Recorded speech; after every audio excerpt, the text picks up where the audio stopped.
Hi, I'm Stacy Swiderski, a photo editor here at Wonderful Machine, and I'm about to work on a web portfolio edit for Hudson Stuart. Hudson is a food and drink photographer based in Portugal, and he also shoots conceptual work. So Hudson approached us looking for some help moving forward with his career and gaining new clients. We actually started out doing a BAM plan for Hudson, and in that branding and marketing plan, we suggested that he go ahead and move forward with a series of adjustments, one of them being a web portfolio edit. After a good conversation, Hudson pretty much told me that the food photography was his primary work, and he wanted to work on consolidating the work he's showing and just putting together an overall tighter edit of the work that he has. So if we take a look at his site, you can see he has quite a few galleries over here under portfolios. Let's click on Savory first.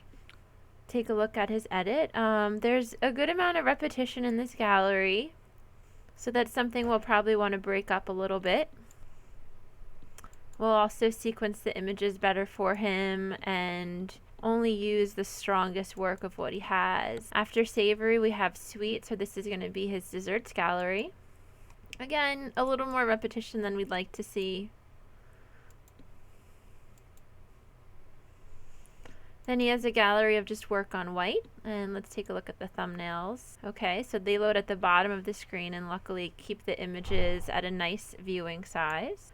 Then we have a conceptual gallery, and this is going to be a collection of pretty much all of Hudson's different conceptual work. Some of it's food-based, some of it deals with people. Okay, after that he has an ingredients gallery, which is actually a really great gallery of ingredient details on pastel colored backgrounds.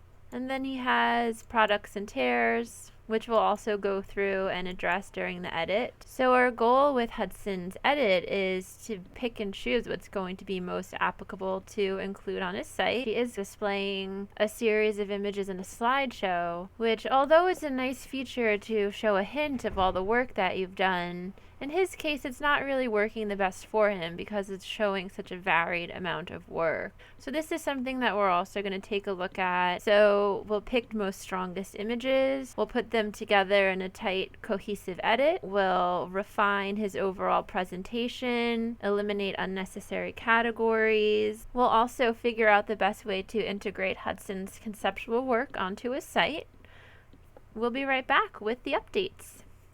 Okay. So now that Hudson has implemented his edit, we're going to go ahead and take a look at the updates. First thing you'll notice is that Hudson did change his web template, and now he's switched over to a more streamlined and responsive Squarespace template.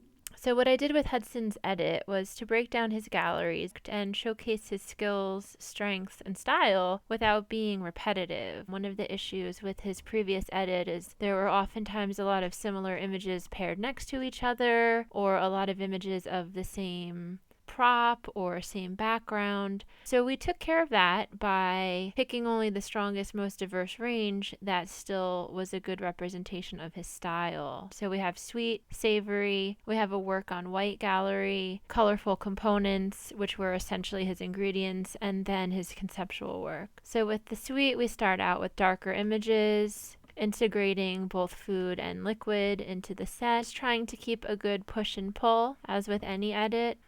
Okay, let's take a look at Savory. This gallery is pretty much dinners, entrees, sides, and drink. I wanted to start out with lighter platings and then move to heavier platings. With Hudson's edit, it was really important to eliminate images that showed similar props and products in the background.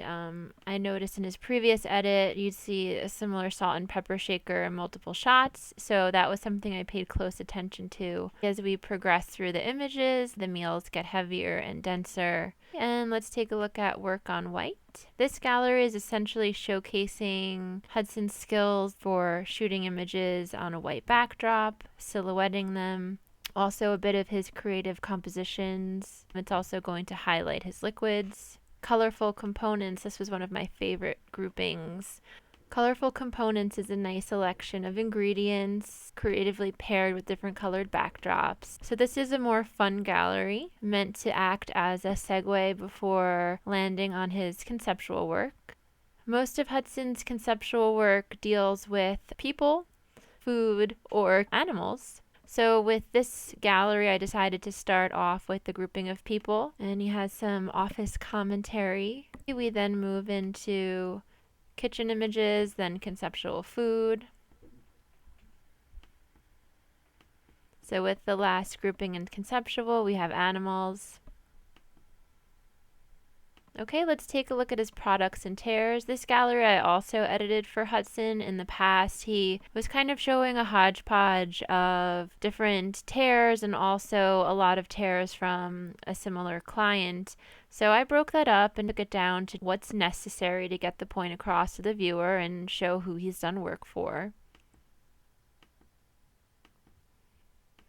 So the idea with the tear sheets is you want to see the images that are in the portfolio and the concept of the images that are in the portfolio come together for a client. Okay, so that's it for Hudson Stuart's web edit. I hope you enjoyed this screencast. If you have any questions or if you'd like help with an edit of your own, feel free to contact me at stacy@wonderfulmachine.com, or you can find us online at wonderfulmachine.com and check out all of the different consulting services that we have available to photographers. Thanks, have a great day.